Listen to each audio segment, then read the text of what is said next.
Good morning. आज हम second unit का सेकंड पॉइंट पढ़ेंगे। प्रदर्शन प्रदर्शन विधि के अंतर्गत शिक्षक छात्रों के सामने किसी नियम या सिद्धांत को समझाने के लिए प्रयोग प्रदर्शन कर दिखाता है।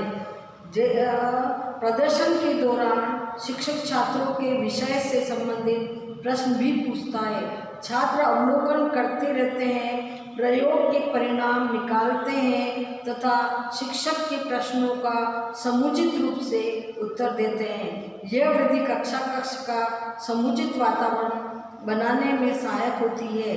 इसके छात्रों का विकास समुचित रूप से किया जा सकता है तथा प्रश्नों का उत्तर भी देना होता है, व्याख्यान करना होता है और उसके बाद प्रश्नों के उत्तर देना होता है। छात्र कक्षा में अपने स्थान पर बैठे बैठे ही प्रश्न उपकरणों को, उन प्रयोग एवं क्रियाओं को देखते रहते हैं। इस प्रकार के वे विषय वस्तुओं के बारे में कानों से सुनते हैं तथा आँखों से प्रत्यक्ष रूप से देखते हुए ज्ञान प्राप्त करते हैं।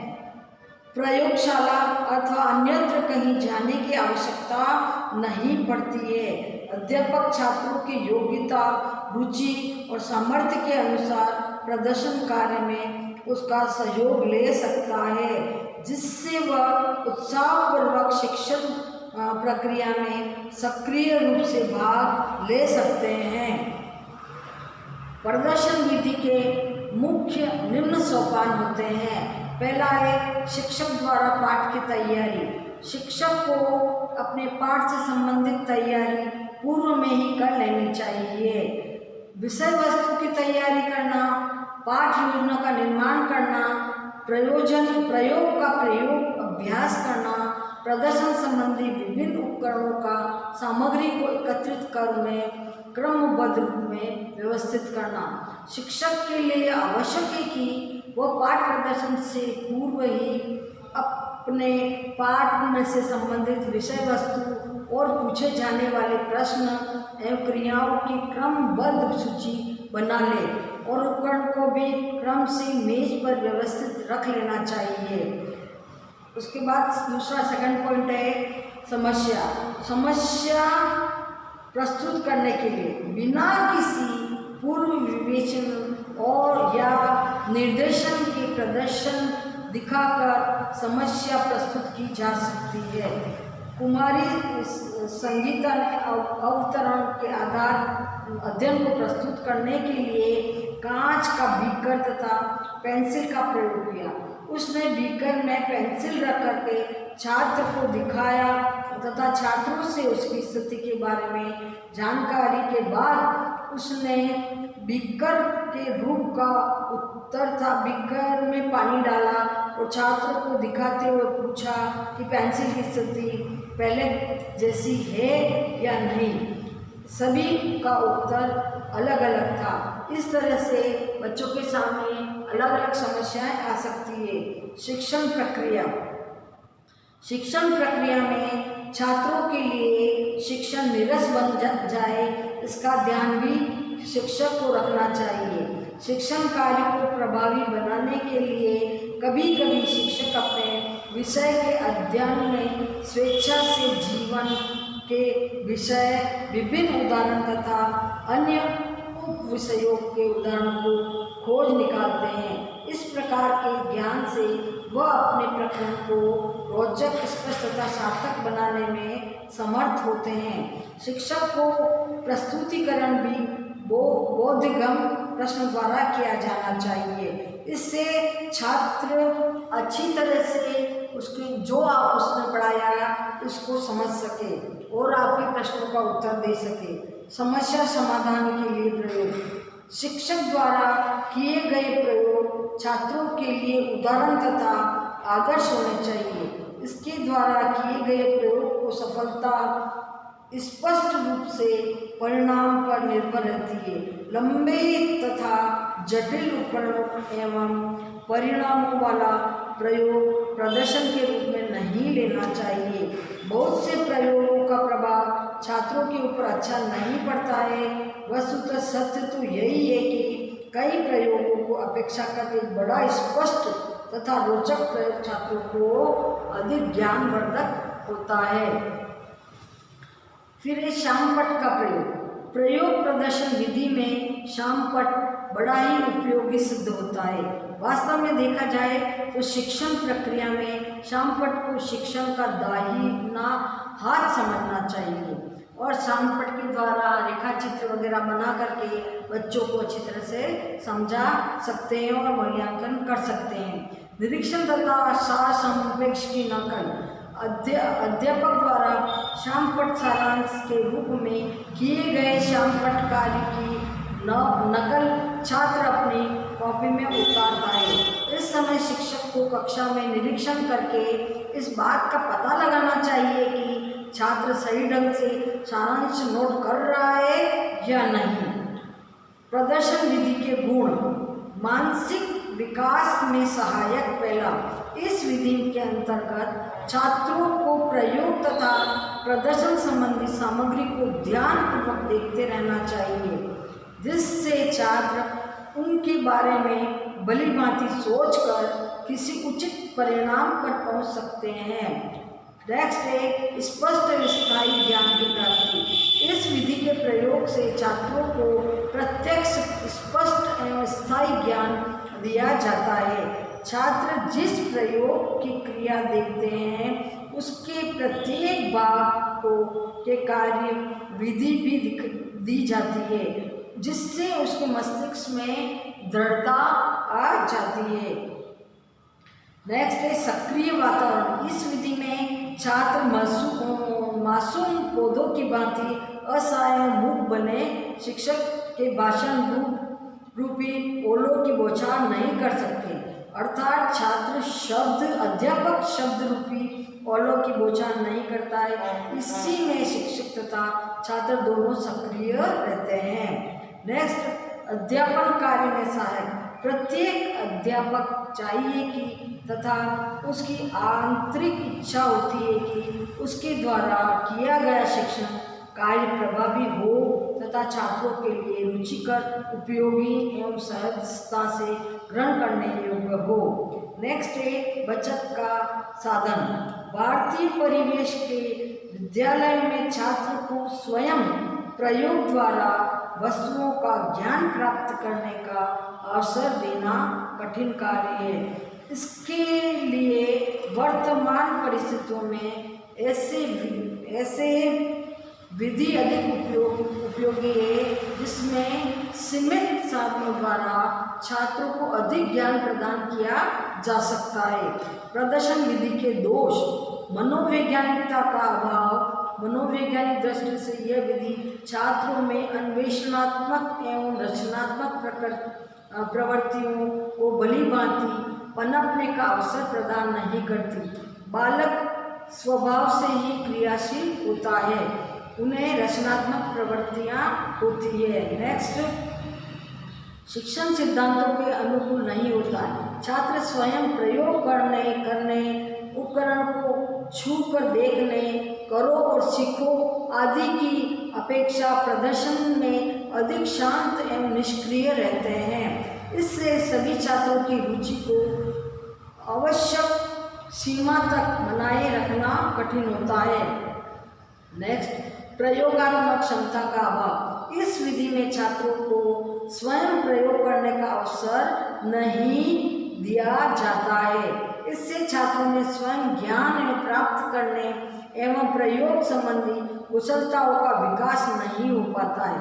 नेक्स्ट, अनुकूल परिणामों का न होना। यदि शिक्षक कम अनुभवी है तथा उसे आवश्यक सुविधाएं प्राप्त न हो तो ऐसी स्थिति में इस विधि द्वारा अच्छे परिणामों की आशा करना व्यर्थ है। नेक्स्ट, छात्र संख्या का अधिक होना। इस विधि की सफलता के लिए कक्षा में छात्रों की संख्या कम होनी चाहिए। परंतु अधिकतम विद्यालयों में छात्र संख्या अधिक होती है। ऐसी अवस्था में इस विधि को सफल और भी अधिक संदिग्ध बनाया जा सकता है। नेक्स्ट, प्रयोग प्रदर्शन का आंशिक लाभ। इसमें यह मानकर चला जाता है कि सभी छात्र प्रदर्शन की प्रत्येक बात को समान रूप से देखते हैं, सुनते तथा अवलोकन करते हैं, परंतु वास्तव में सभी छात्र प्रयोग के सभी अंशों पर निरंतर ध्यान नहीं दे पाते और उनके सीखने की प्रक्रिया प्रभावित होते हैं। अच्छे प्रदर्शन हेतु सुझाव।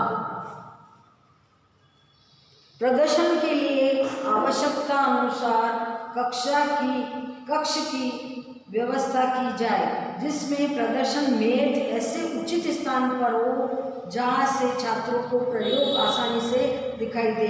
प्रदर्शित वस्तु का आकार कम से कम इतना बड़ा होना चाहिए कि कक्षा में सभी विद्यार्थियों को वह दिखाई दे सके। प्रदर्शन प्रारंभ करने से पहले ही समस्त सामग्री को पूर्ण रूप में व्यवस्थित कर मेज पर रख लेना चाहिए। कक्षा में प्रदर्शन मेज के पीछे बड़ा श्यामपट भी होना चाहिए, जिससे अध्यापक प्रयोग संबंधी चित्र एवं रेखा चित्र बनाकर अथवा प्रयोग और प्रमाण सिद्धांतों तथा अन्य महत्वपूर्ण बातें लिख सके। जिस कमरे में प्रदर्शन करना हो उसका पूर्ण में अवलोकन कर यह देख लेना चाहिए कि उसमें आवश्यक सुविधाएं जैसे बिजली उपकरण, जल, अंधेरा करने की सुविधा आदि उपलब्ध है। यदि छात्र कम संख्या में है तो उन्हें प्रदर्शन मेज के चारों ओर खड़े होने की अनुमति दी जा सकती है। शिक्षक को अपना एवं छात्रों का दृष्टिकोण अन्वेषणात्मक रखना चाहिए। प्रयोग के पश्चात परिणाम छात्रों द्वारा ही निकलवाना चाहिए। विद्यार्थियों में रुचि और तर्क शक्ति विकसित होनी चाहिए। चिंतन एवं मनन भी के प्रश्न भी पूछे जाने चाहिए। अध्यापक को पूर्व में निश्चित कर लेना चाहिए कि प्रयोग एवं उद्देश्य हो तथा कक्षा में दिखाया जा सके। शिक्षक को कक्षा में प्रदर्शन करने से पूर्व उसका अभ्यास कर लेना चाहिए। योजना बनाते समय उपलब्ध समय का ध्यान रखना चाहिए। छात्रों की रुचि बढ़ाने के लिए विभिन्न उपकरणों का प्रयोग आवश्यक है। प्रदर्शन मेज के पास अतिरिक्त सामग्री भी रखनी चाहिए। नेक्स्ट, प्रदर्शन किस प्रयोजन से किया जा रहा है इसका शिक्षक को स्पष्ट ज्ञान होना चाहिए। प्रदर्शन करने में शिक्षक का ढंग ऐसा होना चाहिए जैसे कोई जादूगर जादू दिखाता है तथा बारी बारी से छात्रों को भी अवसर देना चाहिए। अब है अधिगम प्रक्रिया में निरीक्षण और अवलोकन। स्वयं का अवलोकन। ब्लैचफोर्ड के अनुसार 1997 ब्लोच के अनुसार आत्मबोधक अर्थात शैक्षिक निमित्ति स्वयं अवलोकन, जिसमें स्वयं अवलोकन विद्यार्थी के आत्मबोध अर्थात शैक्षिक निष्पत्ति का एक विशिष्ट तत्व है, जिसमें अन्य विद्यार्थियों के संबंध में स्वयं की उपलब्धि का निर्णय लेना सम्मिलित है। स्वयं मतलब विद्यार्थी को अवलोकन, विद्यार्थी द्वारा अर्थपूर्ण अधिगम की दृष्टि से स्वयं अवलोकन का सीधा संबंध उपलब्धि तथा मनोबल बढ़ाने तथा कार्य निष्पादन की स्थायित्व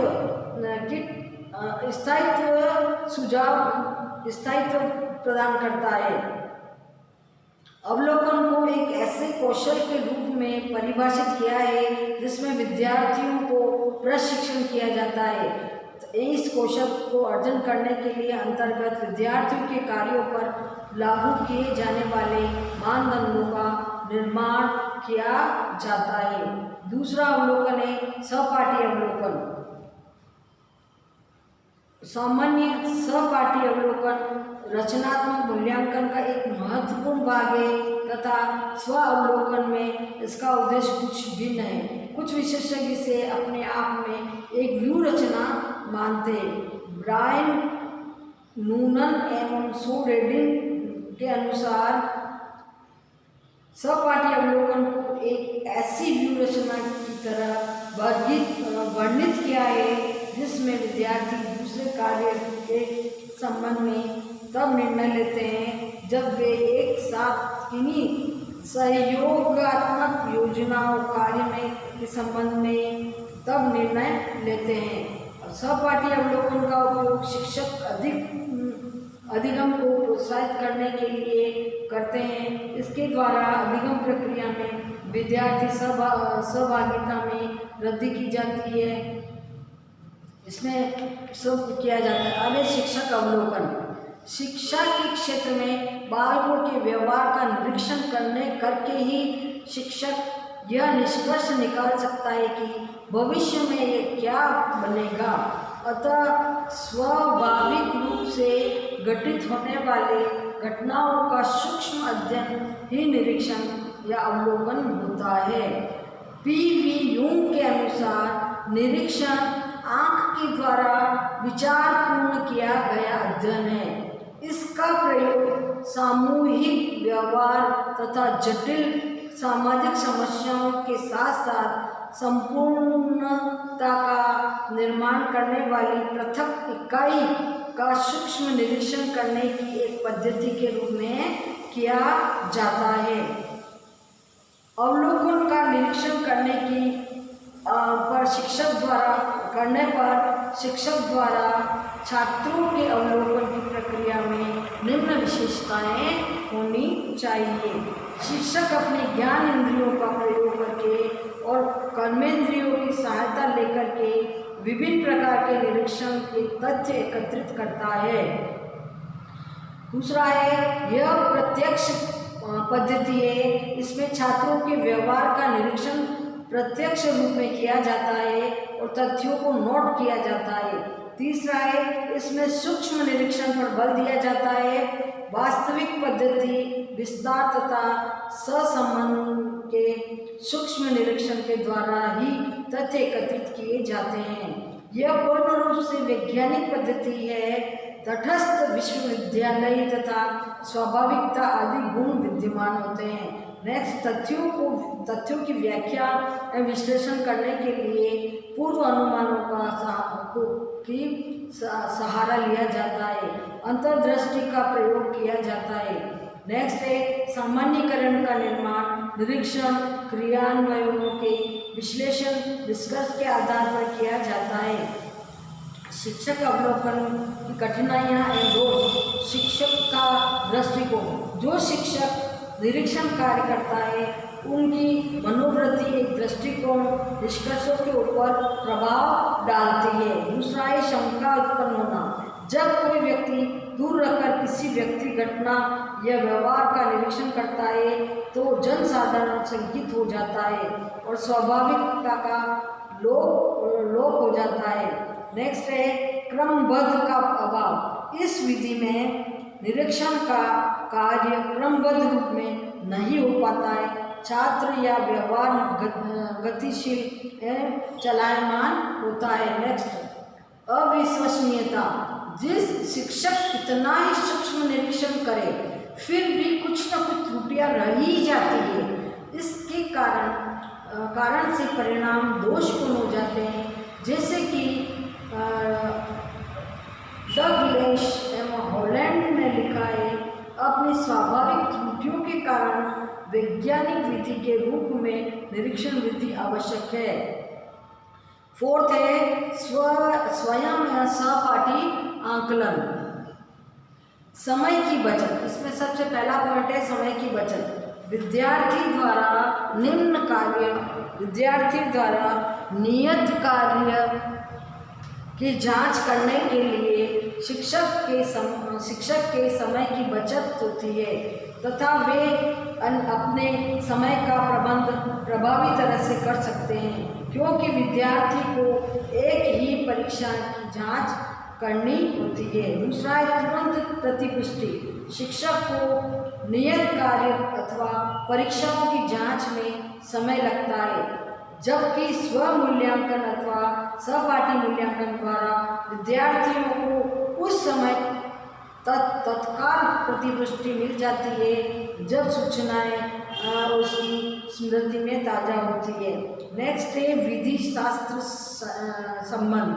स्वयं अपना दूसरे के पर्चों को ग्रेड करने विद्यार्थी अपनी गलतियों को पहचान करते हैं, जिससे उनके आगे के कार्य में सुधार होता रहता है।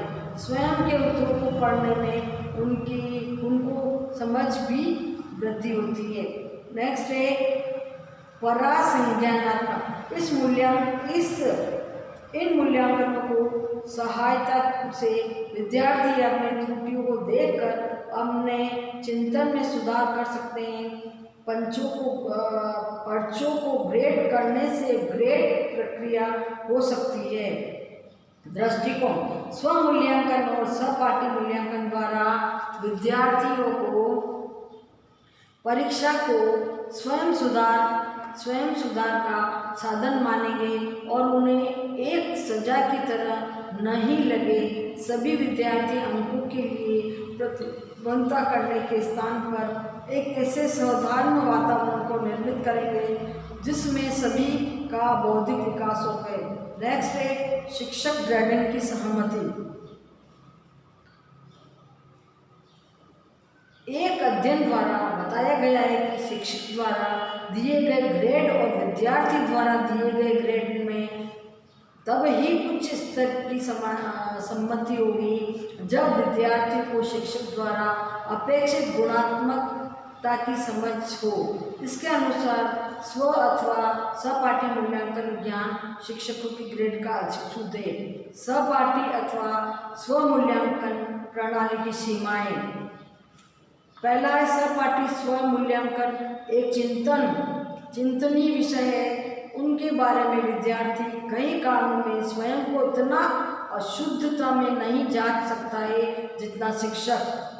सेकंड है शिक्षकों द्वारा समूह प्रयोजनात्मक के अधिकतर मूल्यांकन में स्व तथा स्वपाठी मूल्यांकन का उपयोग किया जाता है। शिक्षक पूर्ण प्रयोजन को एक अंतिम ग्रेड देता है, परंतु व्यक्तिगत ग्रेड वह स्वयं विद्यार्थी अथवा सहपाठी मूल्यांकन द्वारा प्राप्त करता है। नेक्स्ट, कई बार कोई एक विद्यार्थी अन्य सभी विद्यार्थियों को या तो अत्यधिक या बहुत ही कम अंक प्रदान कर देता है, जिससे आंकड़े पक्षपातपूर्ण हो जाते हैं।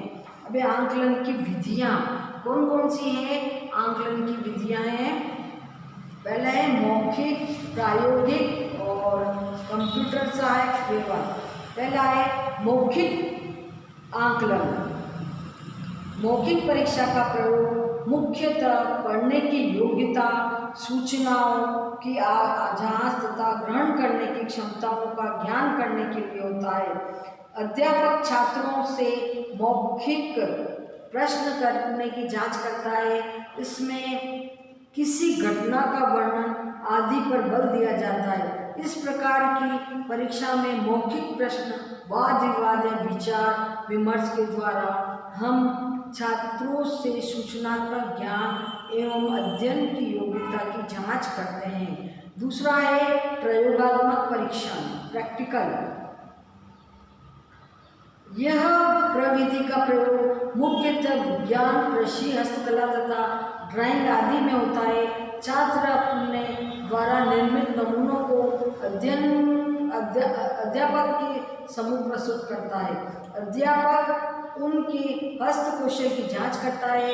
सामाजिक विज्ञान के विषय में संग्रह, स्क्रैप बुक, सूची बनाना, मानचित्र अंकन, समय सारणी बनाना मूल्यांकन किया जाता है।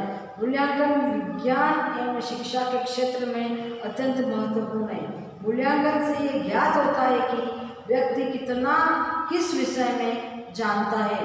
प्रायोगिक कार्य के मूल्यांकन के अंतर्गत छात्र प्रयोगशाला में प्रयोग द्वारा निष्कर्ष निकालते हैं।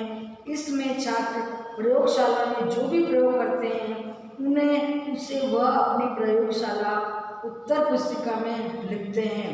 प्रत्येक प्रयोग को अपनी प्रायोगिक उत्तर पुस्तिका में लिखते समय इस बात का ध्यान अवश्य रखना चाहिए कि उनकी क्रमांक, संख्या तथा दिनांक अवश्य लिखा जाए, जिससे यह ज्ञात रहे कौन सा प्रयोग कब और किस क्रमांक में हो रहा है। छात्रों को प्रयोग का पूरा विवरण उचित ढंग से तथा क्रमबद्ध रूप से प्रयोग करने की उपरांत अपने प्रयोग पुस्तिका में विवरण करना चाहिए। अब है मूल्यांकन। अतः प्रयोग मूल्यांकन द्वारा ज्ञात हो जाता है कि किस विषय पर प्रयोग कर रहे हैं। अर्धवार्षिक तथा वार्षिक परीक्षाओं के समय प्रायोगिक परीक्षा के संपन्न किए जाना, जिससे उसके निर्धारण मापन में पर मूल्यांकन किया जाता है। इसके मुख्य उद्देश्य निम्न प्रकार है। पहले उसका उद्देश्य क्या है, फिर आवश्यक सामग्री क्या है, फिर नेक्स्ट में सिद्धांत क्या है, फिर इसकी विधि क्या है, प्रेक्षण क्या है, गणना क्या है, निष्कर्ष क्या है, तिथि या प्रयोग संख्या और सावधानियाँ। अब नेक्स्ट है प्रायोगिक कार्य के मूल्यांकन का महत्व। प्रायोगिक कार्य का मूल्यांकन उद्देश्य की प्राप्ति की सीमा बताता है कि किस सीमा तक उद्देश्य की पूर्ति होती है। दूसरे शब्दों में यह उद्देश्य से स्पष्ट हो जाता है। इसके मूल्यांकन से यह निश्चित किया जाता है कि किन विशिष्ट उद्देश्यों की प्राप्ति नहीं हो सकी, ताकि उपचारात्मक अनुदेशन दिया जा सके। इससे शिक्षक विद्यार्थियों, प्रविधियों आदि की उपयोगिता, विशेषता तथा कमजोरी ज्ञात करता है। इसकी शैक्षिक व्यू रचना में सुधार किया जाता है। नेक्स्ट है इससे शिक्षक तथा छात्र दोनों में पुनर्बलन का कार्य होता है। इसमें अधिक गुणवत्ता बढ़ती है। नेक्स्ट इसमें मूल्यांकन के आधार पर छात्रों को आवश्यक समुचित निर्देशन प्रदान किए जाते हैं। मूल्यांकन के आधार पर प्रयोगात्मक विषय में परिवर्तन निर्देशन दिया जाता है। मूल्यांकन पूर्व प्रयोग में सुधार लाने की एक समर्थन तथा समक्ष विधि है। नेक्स्ट है प्रायोगिक कार्य में मूल्यांकन की उपयोगिता। मूल्यांकन एक बहुत महत्वपूर्ण प्रक्रिया है। मूल्यांकन के द्वारा किसी भी प्रयोग की वैधता तथा अवैधता ज्ञान होती है। इससे यह भी ज्ञात होता है कि प्रयोग कितना सफल, और मूल्यांकन के आधार पर ही प्रयोग से मिल सकता है।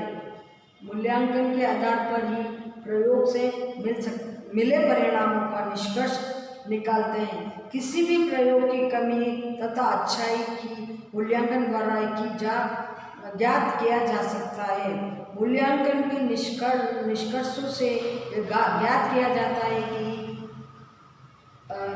है कि क्या जाने वाला प्रयोग कितना उपयोगी रहता है। मूल्यांकन द्वारा प्रयोग में आने वाली बाधक तत्वों को दूर किया जाता है। नेक्स्ट है सुधार लाने के लिए मूल्यांकन अधिक उपयोगी है। इससे सिद्ध होता है कि उपयुक्त पोषण बनाने में मूल्यांकन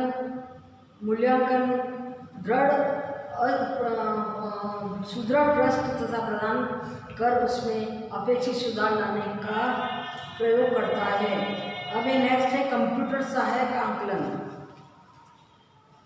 कंप्यूटर सहायक आकलन का उपयोग कंप्यूटर सहायता शिक्षण अधिगम के रूप में किया जाता है। इस आकलन की प्रक्रिया को शिक्षण अधिगम प्रक्रिया के बाद कंप्यूटर के माध्यम से संपन्न किया जाता है।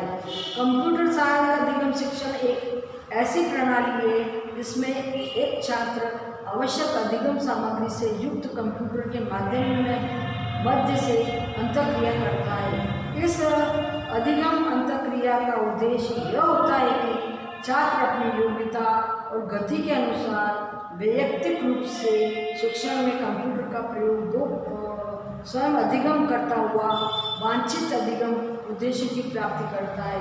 इस प्रक्रिया के अंतर्गत स्व अधिगमकर्ता का अपेक्षित उद्देश्य प्राप्त करता है। कंप्यूटर का प्रयोग दो प्रकार से किया जाता है। कंप्यूटर को एक सूक्ष्मता से बनाई गई शिक्षण मशीन की भांति प्रयोग किया जाता है, और दूसरा है कंप्यूटर का प्रयोग शिक्षक को शिक्षण प्रक्रिया के प्रसारण करने हेतु किया जाता है। स्पष्ट है कि कंप्यूटर सहायक अधिगम एक आधुनिकतम नवाचार है जिससे मात्र शिक्षण मशीन द्वारा प्रस्तुत अभिक्रय अनुवेदन सामग्री के समान नहीं ठहराया जा सकता है। इसका क्षेत्र और अनुदेशन क्या रहेगा? तार्किक विभिन्न विषयों में बहुत अधिक व्यापक करता है।